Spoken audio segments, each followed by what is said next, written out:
আজ আমরা এমন এক সময়ে কথা বলছি যখন বাংলাদেশের ভবিষ্যৎ রাজনীতি, নির্বাচন ও গণতান্ত্রিক রূপান্তর নিয়ে জাতীয় পর্যায়ে তীব্র বিতর্ক চলছে।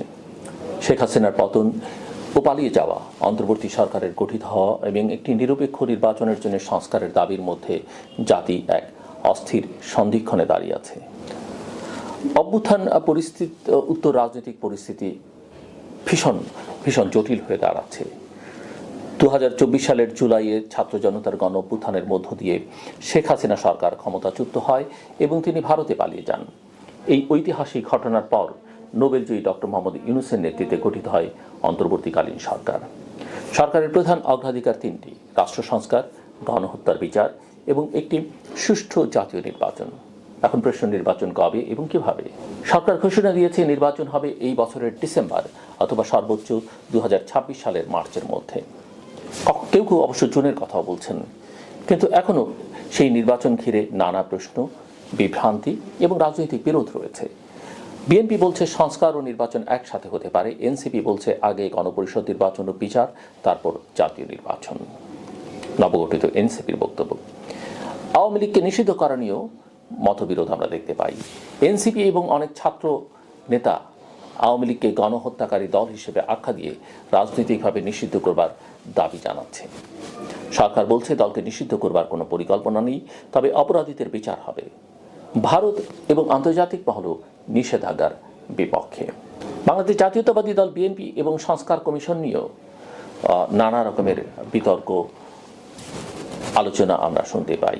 বিএনপি সংস্কারকে একটি চলমান প্রক্রিয়া বলে মেনে নিয়েছে, তবে কমিশনের গঠনতন্ত্র ও সুপারিশ নিয়ে তারা আপত্তি জানিয়েছে। দলটি বলছে অনেক প্রস্তাবে অনির্বাচিতদের ক্ষমতা দেওয়ার চেষ্টা আছে, যা গণতন্ত্রের পরিপন্থী। এছাড়া স্প্রেডশিটে অনেক সুপারিশ বাদ পড়েছে এবং লিডিং প্রশ্ন করা হয়েছে। জাতীয় নাগরিক পার্টি নতুন যে দল এবং ছাত্রনেতাদের, কতিপয় ছাত্রনেতার কী অবস্থান? ছাত্রনেতাদের কেউ কেউ বলছেন যে নির্বাচনের আগে বিচার ও গণপরিষদ নির্বাচন না হলে নির্বাচনের অর্থ নেই। তারা ভোটার ও প্রার্থীর বয়স কমানোর প্রস্তাব দিয়েছে, যা অনেকের চোখে নির্বাচন পেছানোর চাল। এনসিপির নেতারা বলছে আওয়ামী লীগ ভারতীয় এজেন্ট, তাই তাদের রাজনৈতিক ভবিষ্যৎ বন্ধ করতে হবে। জামায়াত, এবি পার্টি এবং অন্যান্য দলের অবস্থান কি? জামায়াত ইসলামী বলছে আগে সংস্কার, তারপর নির্বাচন। এবি পার্টি চায় গণহত্যার বিচার না হওয়া পর্যন্ত আওয়ামী লীগ নির্বাচনে অংশ নিতে না পারে যেন। তারা গণভোটে আওয়ামী লীগের রাজনৈতিক অধিকার নির্ধারণ করবার প্রস্তাব দিচ্ছে। নির্বাচন কমিশন কী ধরনের প্রস্তুতি নিচ্ছে? জাতীয় ঐকমত্য কমিশন কী করছে? নির্বাচন কমিশন ডিসেম্বরের মধ্যে নির্বাচন করতে চায় আর তার প্রস্তুতিও নিচ্ছে। জাতীয় ঐকমত্য কমিশন রাজনৈতিক দলগুলোর কাছ থেকে মতামত নিচ্ছে এবং দ্রুত সংস্কার বাস্তবায়নের চেষ্টা করছে। তবে অধিকাংশ দলের আপত্তি, অনির্বাচিতদের ক্ষমতা দেওয়ার পিছনে যেন কোনো গোপন রাজনৈতিক এজেন্ডা না থাকে। আমরা কিছু কিছু বিদেশি চাপ এবং ভারত বাংলাদেশ সম্পর্ক নিয়ে আলোচনা দেখতে পাই। ভারত বলছে নির্বাচন যেন ইনক্লুসিভ হয়, কিন্তু বাংলাদেশের ভেতরে ভারত বিরোধী মনোভাব এখন তীব্র। ভারতের কোনো মন্তব্যই দেশের অভ্যন্তরীণ রাজনীতিকে প্রভাবিত করতে পারে এবং হিতে বিপরীত হতে পারে। দিল্লিকে তাই সাবধানে পথ চলতে হবে। গণ অভ্যুত্থানের 7 মাস পর আজ আমরা এমন এক জায়গায় দাঁড়িয়ে যেখানে ঐক্য প্রয়োজন সবচেয়ে বেশি, কিন্তু দেখা যাচ্ছে ছাত্র, বিএনপি, এনসিপি, জামায়াত, এমনকি সরকারও আলাদা আলাদা অবস্থানে। এই বিভাজনের সুযোগে তৃতীয় পক্ষ বা চক্রান্তকারী গোষ্ঠী ফের মাথাচাড়া দিয়ে উঠতে পারে। তাই এখন দরকার দ্রুত একটি জাতীয় ঐকমত্যে পৌঁছে নির্বাচন, বিচার ও সংস্কার প্রক্রিয়াকে একই সাথে এগিয়ে নিয়ে যাওয়া। রাজনৈতিক দল, সিভিল সোসাইটি ও জনগণের সম্মিলিত অংশগ্রহণই কেবল এদেশের গণতন্ত্র পুনঃপ্রতিষ্ঠা পাবে। গণতন্ত্র কোনো একদিনে গড়ে ওঠে না, এটা সময় ও ত্যাগের ফসল। 5 আগস্টের অভ্যুত্থান আমাদের সেই সুযোগ এনে দিয়েছে। এখন সিদ্ধান্ত আমাদের, আমরা কি সেই চেতনাকে বাঁচিয়ে রাখবো নাকি ক্ষমতার লোভে আবারও ইতিহাসের ভুল পথ বেছে নেব? সিদ্ধান্ত আমাদের, ভবিষ্যৎও আমাদেরই। সো আমি যেটা বলতে চাই যে সংস্কার নিঃসন্দেহে দরকার, এবং সংস্কার সবসময় বলি এটা never ending process, continuous process. আপনার প্রতিদিনের, আপনার নিজের ব্যক্তি জীবনে, পারিবারিক জীবনে, সামাজিক জীবনে, রাষ্ট্রীয় জীবনে সংস্কার করতে হবে। সংস্কারের মধ্যে সংস্কার এমন কোনো বৈপ্লবিক বিষয় নয় যেটা আপনি হঠাৎ করে দেখতে পাবেন, হঠাৎ করে করে ফেলতে পারবেন। এটা একটা ইভলিউশনারি প্রসেস, এটা একটা সার্বক্ষণিক পরিমাণগতভাবে এটা বিবেচনা করতে হবে। কিন্তু গুণগত পরিবর্তনটা হঠাৎ করে আপনি বুঝতে পারবেন না।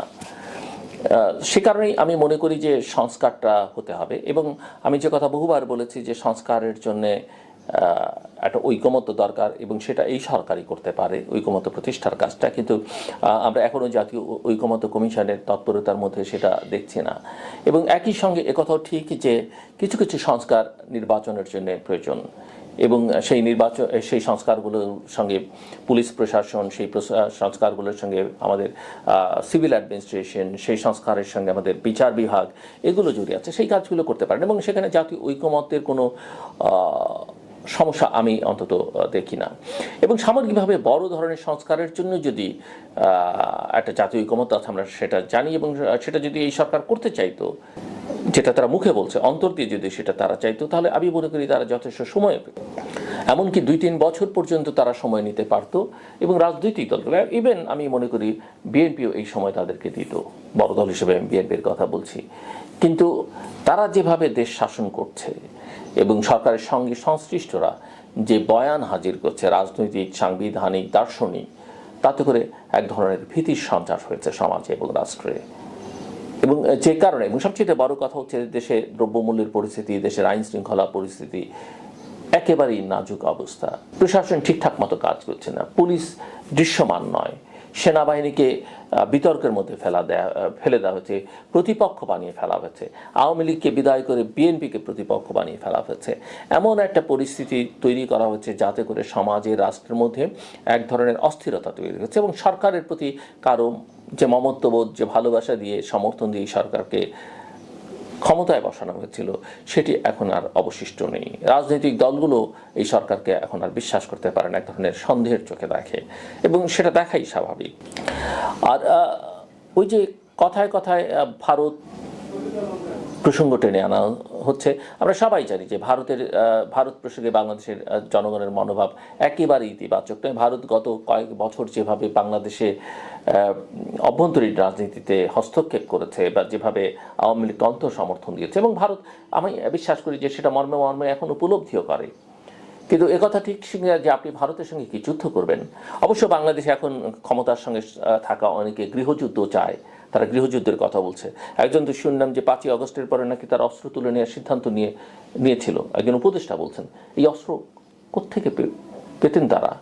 কোত্থেকে আসতো এই অস্ত্র? জনগণ তো সেটা জানতে চায়, আপনি কার হয়ে কাজ করছেন, কারণ ইতিমধ্যেই আপনাদের ক্রিয়াকর্ম যথেষ্ট সন্দেহ তৈরি করে ফেলেছে। আর নির্বাচন ইনক্লুসিভ হতে হবে, এতে নিয়ে কোনো কথা বলবার সঠিক না। আমি বিশ্বাস করি বিএনপিকে, আওয়ামী লীগকে বা অন্যান্য দলকে আমি মোটামুটিভাবে বুঝি, যেহেতু রাজনীতি আমার কাজ, রাজনীতি নিয়েই আমার কাজ, আমার লেখাপড়াও রাজনীতি নিয়ে, আমার প্রাতিষ্ঠানিক শিক্ষাও রাজনীতি বিষয়। আওয়ামী লীগ যেভাবে একচেটিয়া, একতরফা নির্বাচন করেছে, বিএনপি সেরকম নির্বাচন করতে চায় না, কারণ এত বছর ক্ষমতার বাইরে থেকে একটা কালিমা লিপ্ত নির্বাচন নিয়ে জিতে বিএনপি ক্ষমতায় যেতে চায় না। আওয়ামী লীগকে বরং খানিকটা সুযোগ করে দেয়া, স্পেস করে দিচ্ছে এই সব অর্বাচীনরা, যারা কথায় কথায় আওয়ামী লীগকে নিষিদ্ধ করতে হবে, ফাঁসি দিতে হবে, এটা করতে হবে, আওয়ামী লীগকে নির্বাচনে আসতে দেওয়া যাবে না, এইসব কথা বলে আসলে আওয়ামী লীগের প্রতি এক ধরনের সহানুভূতি তৈরি করবার চেষ্টা করা হচ্ছে।